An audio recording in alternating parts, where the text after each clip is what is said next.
पाकिस्तान ने आज खिलाया उस्मान तारिक को ऑस्ट्रेलिया के अगेंस्ट सेकंड T20 इंटरनेशनल में।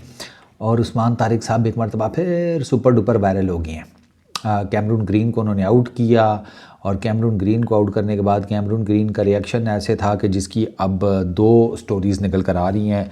एक स्टोरी तो ये है कि साफ के कैमरून ग्रीन ने कहा कि यार ये जर्क फेंक करता है, वटा फेंकता है उस्मान तारिक। और कुछ जिसमें कुछ इंडियन मेरे दोस्त यार भी हैं, उनको ये लगता है कि नहीं, उस्मान ऑलरेडी 2 मरतबा क्लियर्ड है आईसीसी की एग्रीडेटेड बायोमैकेनिकल लैब से, तो इसका एक्शन, इसका मतलब है आईसीसी ने खुद क्लियर किया हुआ है। तो आईसीसी ने अगर इसका एक्शन क्लियर किया हुआ है तो फिर शायद कैमरून ग्रीन का वो फ्रस्ट्रेशन ये थी कि उससे वो गेंद नहीं पिक हुआ उस्मान तारिक का जिस पे वो आउट हुआ है, क्योंकि it was a wrong one. ठीक है, एक तो वे आउटसाइड दी ऑफ स्टंप था, ऊपर से पड़ के और बाहर निकला, तो कैमरून ग्रीन मारने गया उसे सीधा टॉप एज लगा। वो शादाब खान ने पॉइंट के ऊपर आसान सा कैच पकड़ लिया। तो कैमरून ग्रीन काफ़ी फ्रस्ट्रेटेड था। 30-35 किए थे उसने 20 एक गेंदों के ऊपर, लेकिन उसने सिर्फ इसी को मार पाया था, साइम अयूब को एक ओवर में 2 छक्के 1 चौका। उसके अलावा वो किसी और बॉलर को पाकिस्तान के हिट आउट नहीं कर सका। ये उसने साइम अयूब को ही ओवर लगाया था, तो उसका ये जो बॉल्स फेस्ड और रन स्कोर्ड का जो गैप है वो ज़्यादा हो गया। इंडियन मीडिया उसके ऊपर काफ़ी ज़्यादा बवाल मचा के रखा हुआ है उसने।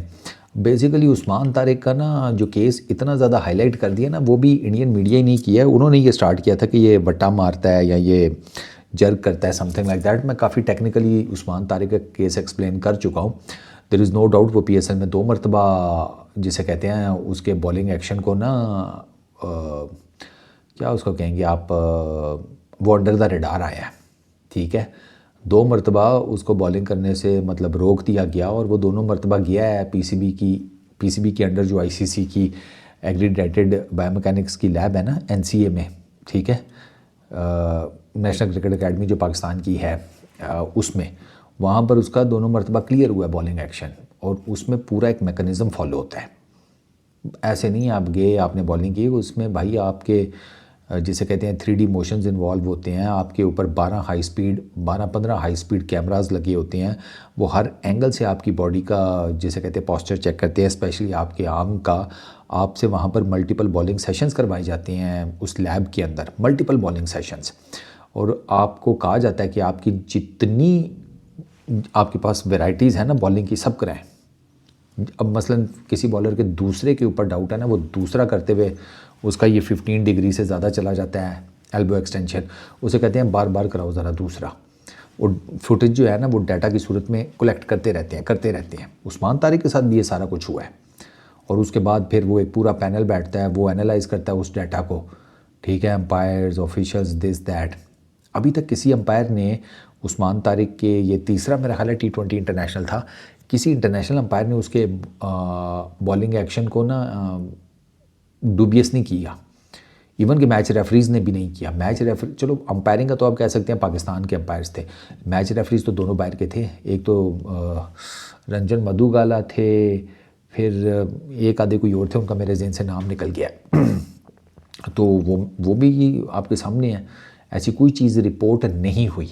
उस्मान तारिक को बस वो असल में मिस्ट्री स्पिनर है, बॉलिंग बड़ी ज़बरदस्त करता है, उसके ऊपर काफ़ी वो लगे हुए हैं। वो टॉम बेंटन ने भी IL T20 में इशारा किया था, तो उसको भी इंडियन मीडिया ने काफ़ी ज़्यादा हाईलाइट किया था। लेकिन I really don't think so कि उस्मान तारिक का ना बॉलिंग एक्शन में कोई प्रॉब्लम है। एज़ फार एज़ जो ICC के रूल्स हैं, उनकी जो जैसे कहते हैं एक्सप्लेनेशन है, मैंने सब पढ़ी हुई है। इनफैक्ट मैं आपको एक मज़ेदार बात बताऊं कि मैंने दुनिया भर के एम्पायर्स की भी वीडियोस देखी हैं, सोशल मीडिया पे बहुत ज़्यादा वायरल हैं। अनिल चौधरी, उनकी मैंने मल्टीपल वीडियोस देखी हैं इसके ऊपर। तो उस हिसाब से उस्मान का बनता नहीं है, उस्मान का बॉलिंग एक्शन इलीगल नहीं बनता, वरना अगर होता ना तो ये अभी तक क्लियर कट कॉल आउट हो चुका होता। आपको पता है ICC की बहुत स्ट्रिक्ट किस्म की अब रिस्ट्रिक्शंस हैं। 2014 से उन्होंने बहुत शदीद किस्म की ये 15 डिग्री का जो एल्बो एक्सटेंशन है ना, इसके ऊपर इम्प्लीमेंटेशन की हुई है। सईद अजमल इसकी टार चढ़ गया, सुनील नारायण चढ़ गया, ऐश अन्ना भी थोड़ा सा चढ़ गए थे, लेकिन उन्होंने मैनेज कर लिया था ऐश अन्ना ने। सईद अजमल नहीं मैनेज कर सके थे, सुनील नारायण भी थोड़ा सा कर गया था। अच्छा, एक और चीज़ मुझे आज कुछ मेरे जो इंडियन फैंस हैं उन्होंने इससे रिलेटेड पूछा था कि ये जो पॉज देता है बॉल करने से पहले जो रुकता है Usman Tariq, is it illegal? नहीं, पॉज इलीगल नहीं है।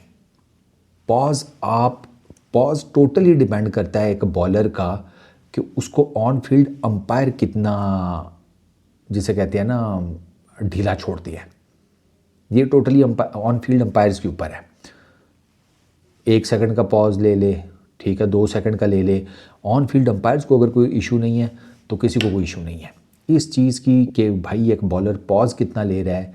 ये टोटली जिसे कहते हैं आउट ऑफ लॉ चीज़ है, इसके ऊपर कोई लॉ नहीं अप्लाई होता पॉज के ऊपर, ठीक है ना। पॉज लिया जाता है।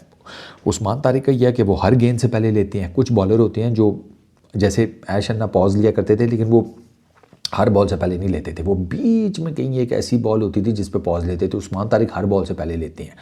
अच्छा, ये जो चीज़ है कि ये इलीगल नहीं है। हाँ, जो ऑन फील्ड अंपायर है वो उन्हें ये कह सकते हैं कि सर ज़रा पॉज जो आप लेते हैं ना, इसकी जो टाइम लिमिट है उसको थोड़ा कम करें। मिसाल के तौर पर उस्मान 2 सेकंड का पॉज लेते हैं ना, तो ऑन फील्ड अंपायर उन्हें कह सकते हैं कि सरकार 1 सेकंड का कर लें, सुबह पनवेल भी निकलना है। ये वाला चक्कर अंपायर कर सकते हैं, ठीक है ना। लेकिन पॉज इलीगल नहीं है, ये मैंने कहा ये भी चीज़ क्लियर कर दूं। बाकी अब उस्मान तारिक को आईसीसी वर्ल्ड T20 में कोई अंपायर पकड़ लेता है, ठीक है, और उस बॉलिंग एक्शन को जिसे कहते हैं काउंटर करता है, इलीगल कह देता है, उस्मान को बॉलिंग कराने से रोक दिया जाता है, तो तब भी उस्मान ने वापस उसी आईसीसी की एक्रीडेटेड बायोमैकेनिक लैब में आना जो पीसीबी के अंडर है। अनलेस और अनटिल उस्मान के आईसीसी के उसमें चले जाएं तो वो एक अलग चीज़ है, ठीक है ना, दुबई शुबई में आगे पीछे। लेकिन मुझे नहीं लगता। अच्छा, एक और चीज़ जो मुझे अब उसका डर लगना शुरू हो गया वो ये है कि आईसीसी को जिस तरीके से आपने कुछ दिनों में तंग किया है, व्हाट इफ़ वो आपके तंग करने का बदला जो है वो उस्मान तारिक के बॉलिंग एक्शन को इलीगल करार दे के कर दे, फिर आप क्या करेंगे? ये भी एक एंगल है, इस पे भी सोचिएगा, क्योंकि वहाँ पर आपने फिर चारों शान चित गिर जाना है। क्योंकि वर्ल्ड T20 हो रहा होगा, उसके मिडल में आप होंगे। उस्मान तारिक का अगर बॉलिंग एक्शन कॉल आउट कर दिया जाता है तो फिर आप क्या करेंगे? आपका मेन मिस्ट्री स्पिनर है, आपका बड़ा लीथल किस्म का वेपन है। मैं तो इसलिए बार बार कह रहा हूँ कि उसे आप बहुत इंपॉर्टेंट मैचेस खिलाएं, वर्ल्ड T20 के सारे मत खिलाएं। ये एसोसिएट नेशंस वाले मैच उसे बिल्कुल मत खिलाएं। आप खिलाएं उसको इंडिया वाला मैच जो कि इम्पोर्टेंट मैच है, ठीक है, सुपर 8 के मैचेस खिलाएं उसको। लेकिन उनमें से किसी एक में अगर आईसीसी ने सोचा कि ये पीसीबी ने हमें नखरे दिखाए थे, ठीक है, हमारे साथ गेमें डाली थी, आना है नहीं आना, ये करना है वो करना है, चलो फिर अब इट्स टाइम कि हम भी इनको ज़रा सबक सिखाते हैं। वहाँ पर क्या कर रहा है पीसीबी शुड बी रेडी कि आपके साथ ये वाली गेम डल सकती है। तो उसका फिर आपने क्या एंटीडोट करना है वो भी से सोच के रख लें। There is everything possible. जो अब क्रिकेट चल रही है ना जिस हिसाब किताब में, स्पेशली सब कॉन्टिनेंट की या पाकिस्तान इंडिया बांग्लादेश की, तो बी रेडी फॉर एनीथिंग। इस वीडियो में इतनी। अपना बहुत ख्याल रखना यार।